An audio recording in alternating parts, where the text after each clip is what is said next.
Hey, what's up guys? Joel here.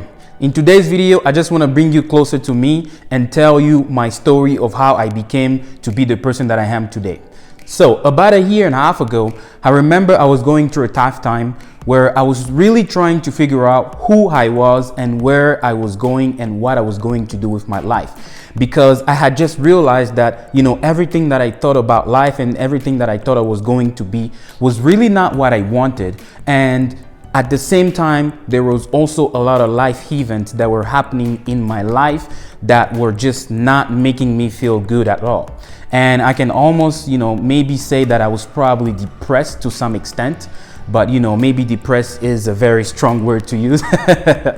But anyway, and so, I remember this one day sitting in my living room. I looked at my bookshelf. I wasn't really feeling good. And I was looking at my bookshelf and I saw this book called Rich Dad Poor Dad by Robert Kiyosaki, who is a New York Times bestseller. And his book has sold, millions of copies in the world. And, the crazy thing is I had purchased that book about 2 years prior to that. But it's crazy that I had that book for 2 years and I had never read it. But somehow that day, with everything that was happening, I wasn't really feeling good. And I just decided to pick up the book. And I remember telling myself like, hey, what the hell? Like at this point, whatever that could make me feel better, I'm going to go with it. So I picked up the book and I started reading it. And I can almost say with certainty that the day I picked up that book and I started reading, my life literally took a complete 180 turn, because it really just opened up my mind to so many ideas. And it felt like, and before that, it really felt like I had something in me that was ready to be unleashed, but I just hadn't found it yet. But that day was the day that I found that thing through the lines of the book that I was reading. And I remember me going through the book and I almost had tears, because it was a very emotional day for me. And with whatever that I learned from that book, and not just from the book, but also what I've learned from Robert Kiyosaki himself, from his YouTube channel, and different podcasts that he's done and stuff, and different talks. And so I just wanted to come to you today and also share with you these different concepts, 5 different concepts that I learned from him that I think could be beneficial to you guys, that maybe could also inspire some people. So if you would like to learn about those concepts, before we get into that, please give me a thumbs up, subscribe, and turn on the notification bell so you can get notifications of our videos when we post them. Now, before we start talking about the 5 different concepts, let me give you a quick summary of what Rich Dad Poor Dad is all about. Basically, in Rich Dad Poor Dad, Robert Kiyosaki is talking about while he was growing up that he had 2 dads. One was his poor dad and the other one was his rich dad. His poor dad was his biological dad and his rich dad was his best friend's dad. And so one day he asked his dad to teach him about money, but his dad told him that in order for him to learn about money, he needed to go see his rich dad, because his rich dad was an entrepreneur and his rich dad could teach him about money, and that him could not. And so he went to his rich dad to ask him to teach him about money. And from his rich dad, comparing the ideas that his rich dad had about life and money versus his dad, he realized that those were 2 different worlds. And from there on, he decided to start listening only to his rich dad about how to go about making money. The first concept is the rich don't work for money. What does this mean? Basically, when you look at the poor versus the rich, the poor, they have to trade their time for money, while the rich, they work to acquire assets. Also, the other thing is, in order for the poor to generate more income, they have to work more hours. While for the rich, for him to generate more income, he has to use his income from his assets to acquire even more assets, and those assets are going to generate even more money. What does that mean? That means that basically the rich, they take their money and put their money to work, while the poor, they actually have to give out their time to generate money. And the other thing also is, when you look at the poor, they work hard to generate more money for the rich. While the rich, the more assets he has and the more money he's generating, basically he can even have less time to work and more time to basically enjoy his life. And why did this really hit me? The reason that this hit me is because I realized that because of the time that I was just talking about, that there is more to life than just, working and, getting married and having kids. And I just thought that, being able to be on this side, on the rich side, when you're generating income and you have other people working for you, so you don't have to be there to generate this income, it basically gives you the freedom to go out and enjoy life.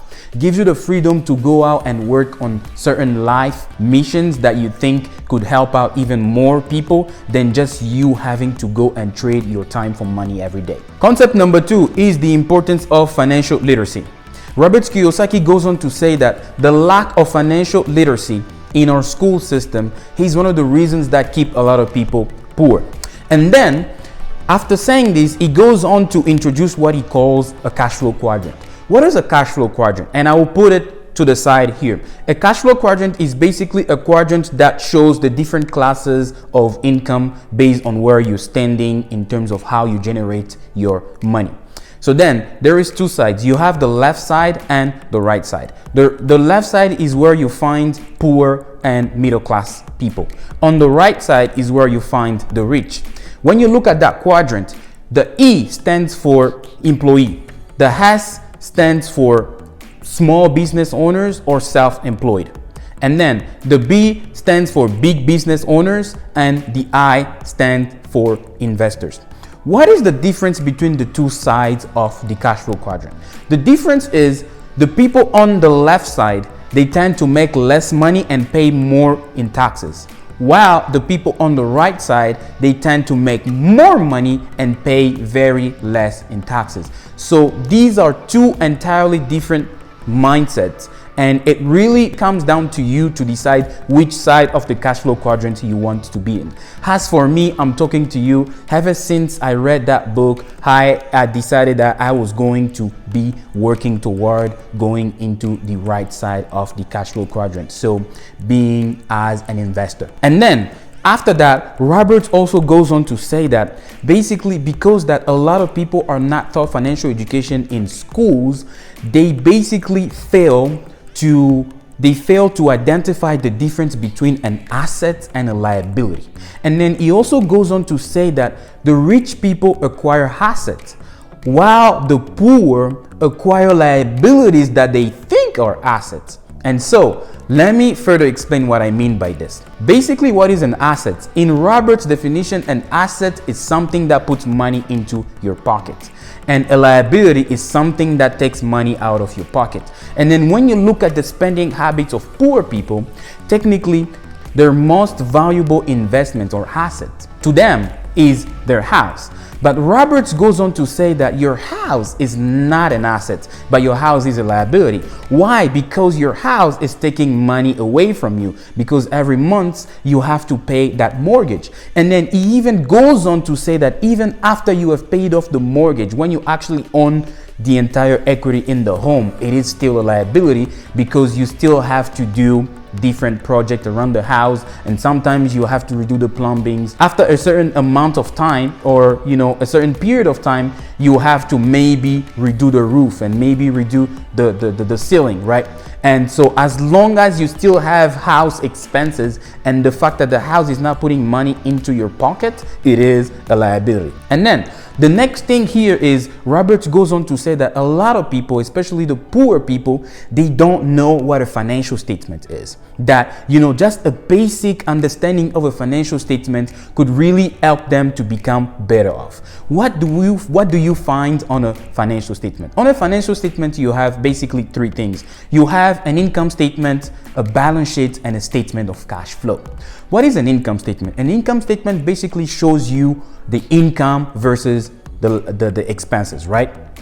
So if you have a job, on your income statement, it shows you your salary and your monthly expenses. What is a balance sheet? On a balance sheet, you basically find a list of your assets versus your liabilities. For example, if you own a mortgage, right? The mortgage on your balance sheet will end up on your liability side, but that same mortgage on the bank's balance sheet, it would show up on the asset side, because that mortgage is giving them money, but it's taking money from you. The next thing also, Roberts goes on to say that savers are losers. What does it mean by savers are losers? He basically said that if all you do is saving your money, you're never going to become rich. He says that saving alone is not enough, because first thing first is, while saving, you are losing your money to inflation. Over a longer period of time, you basically are losing your purchasing power. And so that saving alone is not enough. You should be taking those savings and investing them into assets that will give you even more money, because that way you will be able to take advantage of the compounding interest of money and being able to maintain your purchasing power and even multiply your money faster. And then Roberts goes into a teaching of mindset, where he basically says that the rich and the poor have two different mindsets in terms of how they basically look at things. For example, Roberts goes on to say that, the rich people, for example, when they look at wanting to buy something, they would ask themselves the question of, how can I do it? But poor person would say, I can't do it. And he basically goes on to say that when you ask yourself the question, a question opens the mind, but a statement closes the mind. That you need to be asking yourself questions of, how can I do it? And that will basically help you to get to thinking and to actually find a way of acquiring or getting whatever you want to get, right? And basically, what are my key takeaway here is, basically, from me learning, all these concepts, it basically just, told me to decide which side of the cash flow quadrant I wanted to be, and also taking control of my life and deciding that I should start investing my money. Because prior to that, yes, I was doing a little bit of investing, but not a lot, and a big chunk of my money was still staying in my savings. But then also after that, I basically dedicated myself to spending more money into my education. I started reading a lot of books and listening to podcasts and watching people on YouTube, and that really started to make me even more and more and more intelligent. And also, the last thing that I did here is I also restructured my spending. I really looked at things that I was spending on, and I really cut off my spending on a lot of stuff that I didn't actually need to spend on. Concept number 3 is taxes and the power of corporations. Robert Kiyosaki goes on to say that corporations are considered to be separate entities, and that the rich like to use them as special vehicle for doing business with, because of two major reasons. The first reason is taxes, because corporates are typically taxed at a much lower rate than, for example, the ordinary income tax that employees and self-employed would basically pay, right? And Robert Kiyosaki goes on to say that the big misconception that a lot of people have is they think that it's making more money that is important. But he says that it's not making more money that is important, but it's how much money you get to keep that is important. And as an example, I will give you this.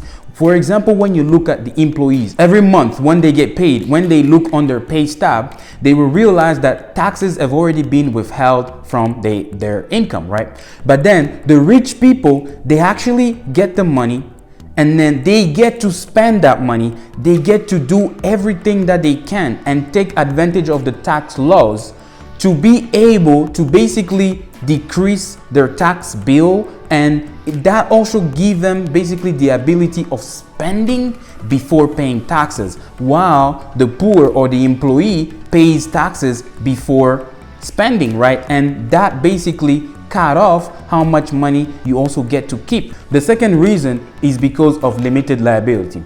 Basically, when you have a corporation, you have a protection over your personal assets. What does that mean? That means that if you're operating your business as a corporation, and let's say you get sued, when they sue, they only sue the corporation, and they can maybe only get into the assets that the corporation that owns, but they cannot get to your personal assets, right? So basically, this corporation provides you that overhead protection over your personal assets. So what are my key takeaways here? Basically, the key takeaways here is the tax laws are there for everyone to take advantage of them. And the second thing is basically, if you want to become rich, you need to start thinking and behaving like one, and also start taking advantage of corporations and the tax benefits associated with corporations. Concept number 4 is fear. Robert Kiyosaki goes on to say that basically the difference between the rich and the poor is how they handle fear. And he basically says that no one likes to lose, and that he never met one rich person that has never lost money, right? And so the problem is how you handle fear. Because when you look at the rich people, he argues that rich, they don't fear failure. They actually embrace failure and then they try to learn from it. While when you look at the poor people, they fear to fail, and then because of that, they pretty much rather play it safe. So they don't even take the risk to try.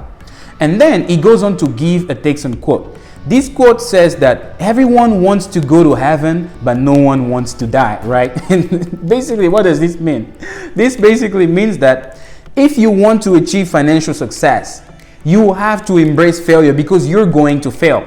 And then the next thing also is that fear is a big barrier to pretty much achieving financial success, because too much fear will basically enable you from actually taking the risk and trying to get something done for yourself. But also, when you look at risk is also correlated to financial literacy, because if you're not financially educated and then you go out to try and take risk, it's basically like you going to war without a strategy and no ammunition. I mean, what do you think is going to happen? That's pretty much a suicide mission, right? The key takeaway here is that you need to embrace failure. Don't fear failure. And when you fail, you need to fail big. What does that mean? Failing big also means that after your failure, you have to go back and try to learn from your failure. But also take that failure and turn it into a big win. Like Donald Trump would say, a huge, tremendous win. Concept number 5 is life mission, having a higher purpose. This is not really exactly from Rich Dad Poor Dad, but this is a teaching from Robert Kiyosaki just in general. Robert Kiyosaki here goes on to talk about one of his mentors called Mr. Fuller, who is the architect responsible of the geodesic dome at Expo 67 in Montreal, Canada. Basically here, Robert goes on to say that he believes that human beings belong to the universe or a higher power, and that we all have the duty of asking to the higher power what our calling is. And he's basically saying that everyone in this world should be asking themselves, what does God want done? Basically, this question of what does God want done will basically help you figure out what your life calling is and what your life mission is. And so, as for me, after going through this, I pretty much found my life purpose and my life mission. And one of those is this YouTube channel.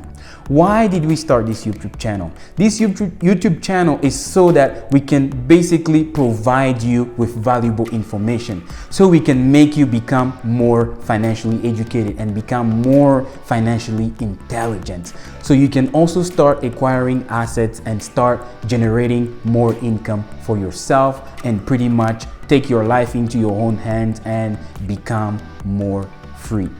Have more freedom. The second reason is also because I'm an African, born and raised in Africa, and then moved out to America. So I'm looking at black kids out there from all over the world, and especially black kids that look like me from Africa. And with this message, I just want to tell them that yes, we can, like President Obama would say. You can do this. If I can do this, you can do this. And that there is a place for us in this world, and that this world has enough resources for all of us to also create abundant wealth. And that I will be here to advocate for you, and that I also want to teach you and give you the resources that I actually found being in America and being in my position to try and teach you and empower you so we can all create big wealth. So now, thank you for watching this video. I really appreciate it if you took the time to watching all the way to the end. as these videos take us a long time to make them, and it really means a lot to me that you are actually here still watching until now. And so with that being said, I will ask you to please, one last time, give me a thumbs up, okay? It's free. I mean, you ain't got nothing to lose. Give me a thumbs up, subscribe, and turn on the notification bell so you can get notifications of our videos when we post them. Also, if you haven't started investing yet and you would like to open an account with Weibo or Robinhood, please use our links in the description below so we can both get free stocks when you sign up. With that being said, thank you, and I'll see you in my next video.